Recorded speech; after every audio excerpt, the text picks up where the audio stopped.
Hey, it's Amy. We got Em Beihold on the call today. Em, how are you doing this fabulous day? I'm good. How are you? I'm doing pretty good. So for those who don't know, walk me through what the last year of your life has looked like.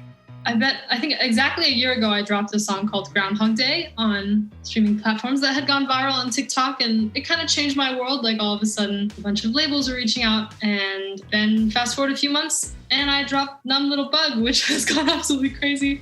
And if I thought my world changed before, really changing my world now. We're loving it here out in Vancouver.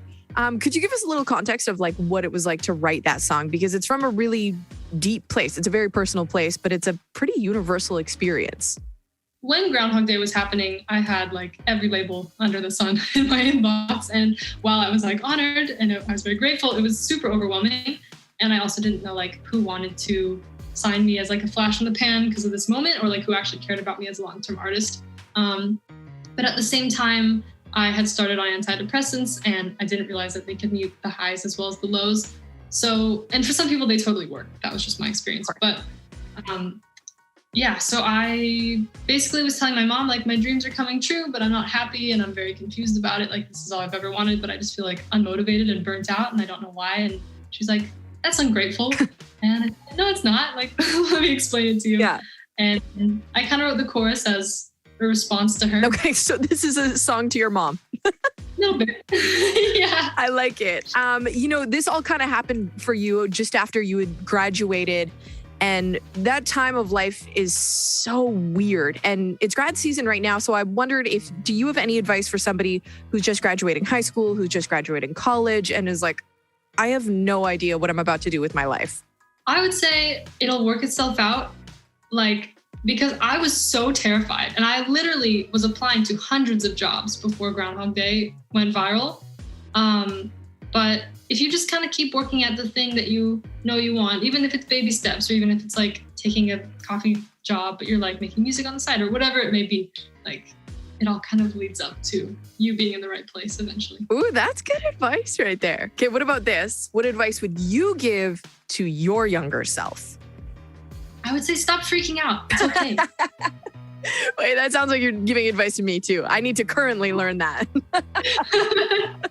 Now, Em, you've gone viral on TikTok many times. Do you find there is a secret formula for you going viral? Is there a trick?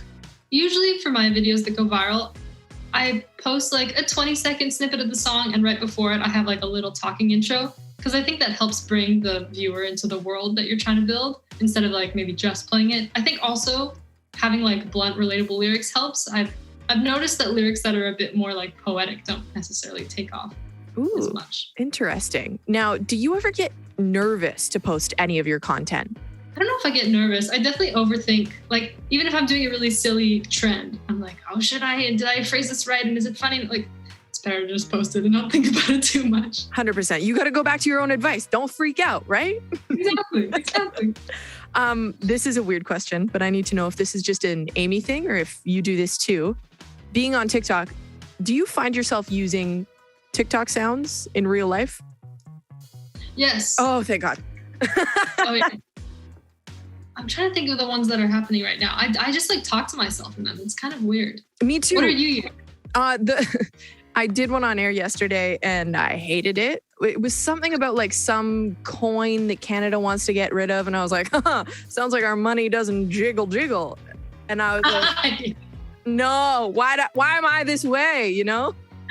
I think I started singing that in an awkward silence with my friend during lunch. Oh, That's a good way to break the silence. You know what? I'm going to do that next time. We're in awkward silence here. That's what I'm doing. Okay. Cool. Now, you live with your parents. So I want to know, what has their reaction been like to all your success? They've been thrilled about it. My dad finds out like new accomplishments about the song before I do. Like he sent me the Wikipedia page for it and like showed me that it's on this list and that list, and it's really sweet. I mean, he follows it so closely. That's so cute. Okay, I heard a rumor that you wrote 14 different versions of Numb Little Bug. Is that true? It was the same song the whole time, but there were like 14 different production cuts of it, basically. It kind of went through this like punk pop phase in the beginning, which was cool, but like not really what I wanted my sound to be. And then we tried acoustic after, and that wasn't really working either. And then I sent it to my friend Dallas Caton, who took it home. And it was funny because I like kind of didn't like the song anymore after all the versions. But then I heard the latest one and I was like, okay, he brought the song back. You brought it back. How do you feel now after listening to your songs again and again? Is there any songs that you're sick of and like other songs that you're excited about? I'm excited about the unreleased stuff. I have an EP coming in July, and those I'm like really psyched to get out. But I mean, even No Little Bug, while I'm like happy about the lyrical content and the work that it's doing, like with people saying they feel less alone and all, like I don't like the song anymore. I've just heard it too many times. I love it. Now, I need to know, what was the last voice note you took on your phone?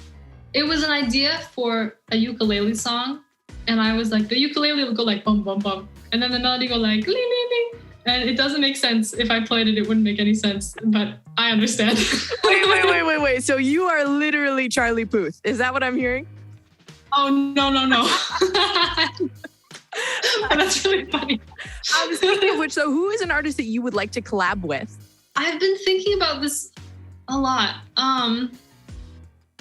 Here's an answer I've never given, but it's in the back of my head. Ooh, okay. Flume. I feel like that could be really cool. Like Flume kind of does stuff with unexpected people. Yes. It's really cool. I love his songs. And those are like two different sounds. I like that answer. That's a good answer. Speaking of weird answers that you've given, I heard you gave a panic answer once where you said if you were on SNL performing as a musical guest, Ryan Gosling would be the host. And you said this was a panic answer. I totally didn't mean it. But what did you think of the photo that dropped yesterday of Ryan Gosling as Ken in the new Barbie movie? Did you see that? I did see that. And? How do I respond?